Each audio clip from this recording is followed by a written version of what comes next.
Okay, this is Brother Wolf. We're live. This is HS 285. This is Section 5, and tonight's group here is Group 13. They're going to cover tort law and healthcare. And I am going to turn the time over to Abby. Abby, feel free to start whenever you're ready. All right. So we're Group 13, and our topic was tort law. So we started out by defining what tort law is, and it actually comes from a Latin term meaning twisted or wrong, and then I found a really good explanation about it. It says a body of rights, obligations, and remedies that is applied by courts in civil proceedings to provide relief for persons who have suffered harm from the wrongful acts of others. The person who sustains injury or suffers the pecuniary damage as the result of tortuous conduct is known as the plaintiff, and the person who is responsible for inflicting the injury and incurs liability for the damages is known as the defendant or tortfeasor. So off to the right is a table. It's actually in this week's reading. And so the definition of law is a set of governing rules. The main purpose of a law is to protect the public and so forth.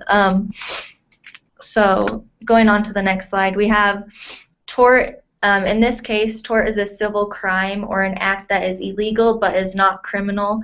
There's two types of tort. We have intentional and unintentional. Unintentional is also known as negligence, and it's the most frequent one that we hear about today. So, examples would be medical malpractice or examples would be medical malpractices or auto insurance. Those are like the two most common types. Okay, and then here we have some tort law objectives. So these are just reasons as to why tort law helps us out or what it serves a purpose for. So we have it's to compensate victims for injuries. It's to shift the cost of such injuries to a person or persons who are legally responsible for inflicting them. We also have it seeks to discourage injurious, careless, or risky behavior in the future, and it seeks to vindicate legal rights and interests that have been compromised or diminished. Yeah. Okay, tort reform. So what is tort reform?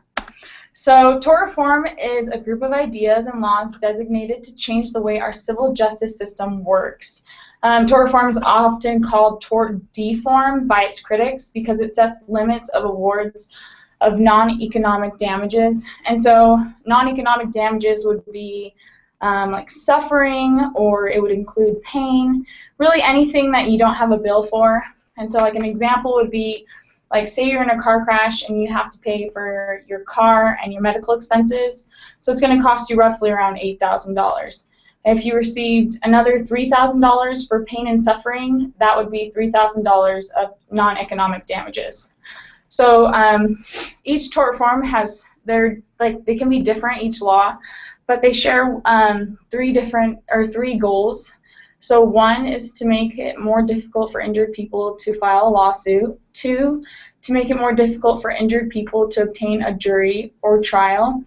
Three, to place limits on the amount of money for injured people and receive in a lawsuit.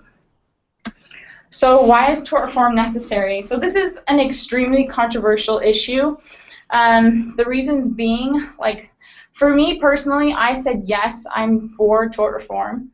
And the reasons being is that there's those against tort reform, and they believe that doctors who've been malpracticing, they should lose their license. However, this isn't always the case, and there's those that are for tort reform, and it's necessary because some individuals will make outrageous claims or non-economic damages that cost thousands or even millions of dollars. And so Tort reform is one solution that can be increasing to healthcare costs in the United States. And I have one example of an extreme case. And I don't know if you see the picture down to the right. It's the 1992 case of the 79-year-old Stella Liebeck and the McDonald's coffee. So she purchased a cup of coffee at McDonald's, which she spilled on herself in her car. She wasn't driving or moving. She was sitting down, and she had the cup of coffee between her knees.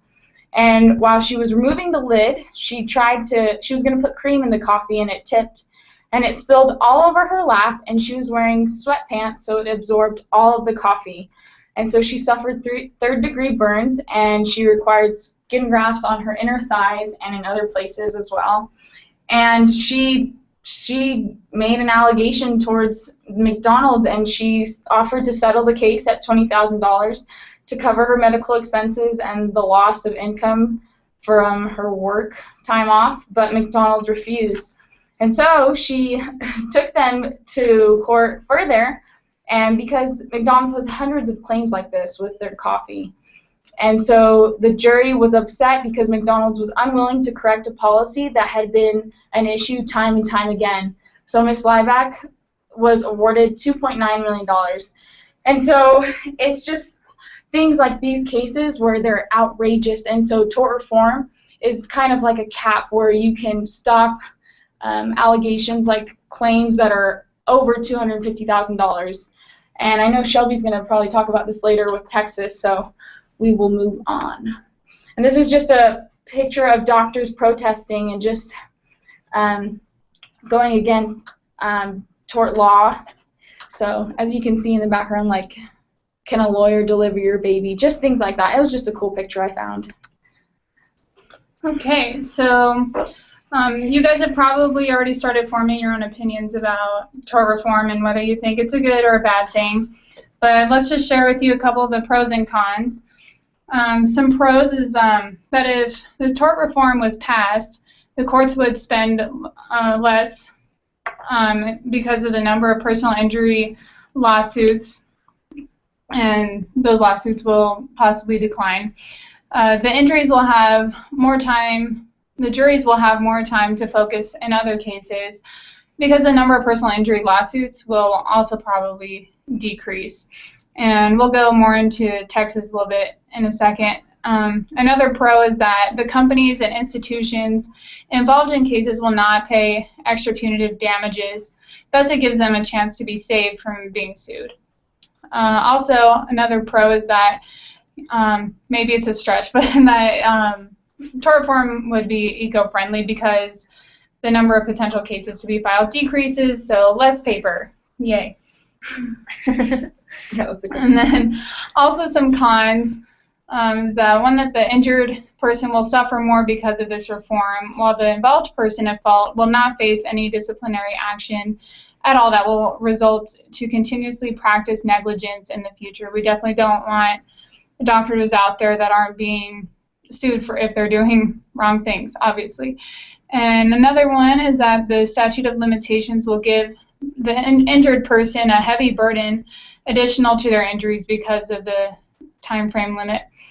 And one more con is that if the signs of injury, for instance, occur after several years, it would be very hard for the plaintiff to win the case. The worst is that maybe they will not be able to file a case anymore.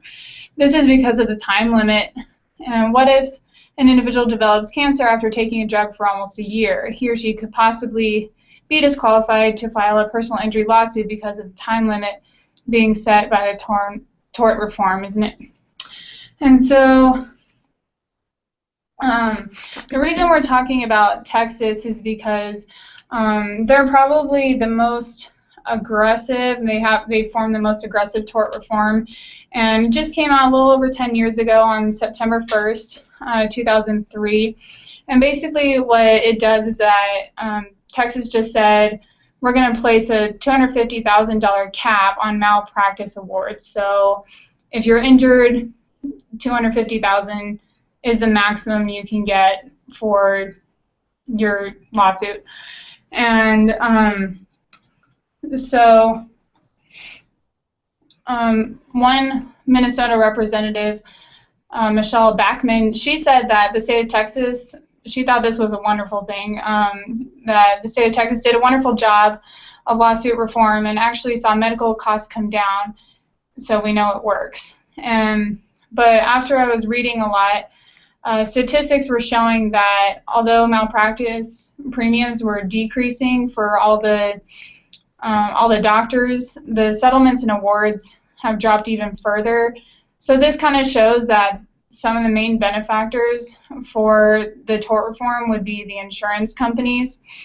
And after the law was passed, more people became uninsured and underinsured because they couldn't afford anything, and which suggests that the reduction in the healthcare cost and an extension in health insurance premiums did not occur as they would have hoped. And if you want some further reading, you can copy and paste that link to citizen.org. It has so much information that you can look up that I thought was really good, but I couldn't put it on a slide.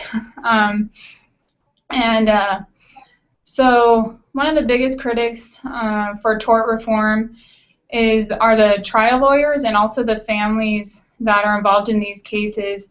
What many people don't realize is that to pursue a malpractice case, it costs like $50,000 to $100,000. So even if you wanted to sue a doctor, it would still cost you a lot of money to do that. And so, yeah, you can form your own opinion on it. For me, I think it definitely has its pros and cons, but I think we should be seeing how tort reform comes out in the future and see what more statistics we can get from it. All right, and in our final slide, so our final question was why President Obama would not allow tort reform to be included in the 2009-2010 debates on healthcare reform, which became Obamacare. So real quick, I just want to read this quote by this neurological surgeon. He says that tort reform is crucial because it would curtail the threat of frivolous malpractice lawsuits, reward all patients who had been injured by medical mishaps, not just the wealthy with access to high-powered lawyers, and reduce the anxieties faced by young doctors going into medicine in the first place, especially those entering high-stake fields like my own. So just in conclusion, to answer that, it was not included in Obama's healthcare reform because it made it so that it would increase insurance and people would become uninsured, just as Shelby said in her previous slide, and that isn't what he wanted, and so that's why it wasn't included. Do you guys have anything else to add? No. So I think that concludes our presentation. Brother Wolf? Excellent. Very good. And we had another classmate join, and I'll we'll ask them if they have any questions. They can type in the chat box, and I'll read those to you. So really good job. You know, this is a real, like you mentioned, it's kind of a not contentious, but there's strong opinions on both sides of this. And I think you guys pointed out a lot of the pros and cons. You know, I'm not sure there's a nice clean answer for, you know, that's why these are usually political types of issues. You know, some people, even on this last point, you know, some people might even say it wasn't included because Obama was afraid of the trial lawyer lobby. So they lobbied very heavily against this, and he being a lawyer. So some doctors, I've heard these comments, and I'm not saying it's true, but I'm just another opinion of why it was not included in the healthcare reform was because he cowered before the trial lawyer lobby. You know, and we've talked to, you know, these lobbies are powerful and everyone has interests, and so everyone pushes for their own interests. So it is an interesting topic. You know, I've heard extremes from both sides. some people in healthcare say, if they didn't have these, if we didn't have to be so afraid of these lawsuits, we wouldn't practice what's called defensive medicine. Did you guys come across that topic at all, defensive medicine? A little bit, yeah. Yeah, one that comes to mind is, not every headache is most headaches actually are self-resolving, right? So they might be a tension headache or a stress headache, and they resolve over time. But if a patient walks into an emergency room and says, "I have a headache," are you supposed to do an expensive CT scan of their head, in fear of missing the 1 in a million subarachnoid hemorrhages? Because if your headache is from a subarachnoid hemorrhage, that's a bleeding that's occurring in the meninges of the brain that could eventually cause death. So if you miss it, the chances are very low that the person has that.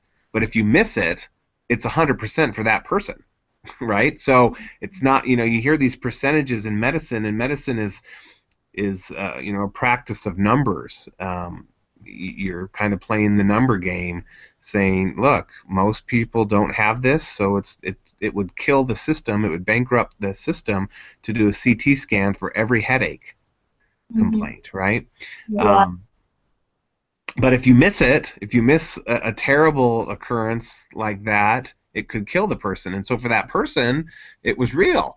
So you have these debates about, do we spend all this money on healthcare to avoid missing that one in a million? And if we want to, then let's all open up our wallets and let's pay for that.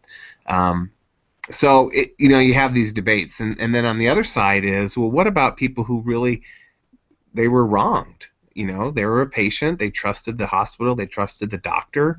I've heard of cases where people, and these are true, people have been operated on the wrong organ, or they were supposed to have a leg amputated, and the wrong leg got amputated. We kind of laugh at that, but those things have actually happened. Now, they're not common, but they've happened, and so does that person deserve some sort of restitution? In Europe, what they've actually done to try to control this is they've decided as a society to put dollar amounts on certain things. So if you lose your ability to walk, it's worth this much. If you lose your sight, it's worth this much. If you lose one hand and it's your dominant hand, it's this much. That's how much the person gets. And so they've just arbitrarily put these amounts on. So some people argue that that's not really fair. But if you look at their overall costs for healthcare, some of those costs are lower. And so some people say, oh, this is actually a good way to do it. So societies have different ways of dealing with this. I think you guys have done a nice job in teeing up the topic. This is an introduction to healthcare administration course, so it's not meant to be an end of the discussion. It's just the beginning. You guys have given it a nice flavor. The other thing that I wanted to mention is, and I don't know this for a fact in Texas, and plus these state laws are changing all the time, but usually the caps that they put on, that states put on, are usually a cap for suffering, pain and suffering. So they usually don't cap the damages, the actual damages. So let's say a doctor makes a mistake and it costs the patient another $1 million worth of medical bills to correct the mistake. So usually these tort law reform laws don't say, oh, we're going to limit the total reward to $250,000. It's usually the pain and suffering, that arbitrary reward amount might be capped at $250. But actual damages, meaning things that you can actually count up and say, okay, because of that mistake, this patient then had 2 more years in the hospital, 28 more surgeries, and it tallied up over $1 million. They usually don't cap the actual damages. It's usually this pain and suffering kind of subjective or arbitrary term that gets capped. And the other thing I wanted to bring up too is, what do you think happens when a patient is in one of these states? Do their attorneys just sue the doctor in the hospital? Your example you gave, I think, a cancer drug or a drug that caused cancer. Do you think they just sue the hospital and the doctor? They'd probably sue the insurance companies as well, right? Well, and who else? Oh, I would probably everybody. Yeah, so who made the drug? Oh, the Oh, pharmaceutical yeah. companies. Yeah, so a lot of this tort reform, what they've capped, a lot of these states have capped what you can sue a doctor or a hospital for. But that doesn't stop a lawyer from suing more people. And who they end up going after, if their um, award is limited from the doctor and the hospital, they'll throw in the lawsuit, oh, we're going to sue the pharmaceutical company. We're going to sue the medical device company. Wow. And there's no cap on those guys. So, and I'm a little sensitive to that because I now work for a medical device company and I've seen a new perspective in this topic. Mhm. Let's say a medical device company makes a scalpel, and it makes the scalpel to be very sharp, right? Mhm. And its intent is to cut open the skin so that a surgeon can do a surgery. But what if a surgeon, by mistake, as he's cutting open the skin, cuts the stomach or cuts the lung or cuts the heart? Hmm. Should you sue the medical device manufacturer because the scalpel cut tissue? Well, the scalpel's designed to cut tissue. Yeah. It's a tool. It's a tool, right? And if somebody uses the tool inappropriately, so what I'm getting at here is that they get named in the lawsuits, and it's sometimes just cheaper for them to settle. So even though they made the tool sharp and made the tool the way it's supposed to be made to cut, somebody else made the mistake of cutting the wrong thing, and then the device company still pays. So and then that raises the costs of medical devices, which then eventually gets passed on to consumers. So you get all sorts of opinions in this, and anyway, you guys did a great job. No, thanks. Thank you. Thank you. If you would be so kind as to post your slides on the group discussion board and any other materials you think might be helpful, and then just kind of monitor the group discussion board throughout the week to see if your classmates have questions or comments. I'm just checking to see the two classmates that are listening in. Stephanie says no questions, great job. And I don't see any questions from Jenny. She says great job as well. So unless you have any last minute comments or questions, I'll let everyone go. No, perfect. I think we're good. Thank you. Okay, thank you very much. Have a good night. You Bye. too. See ya.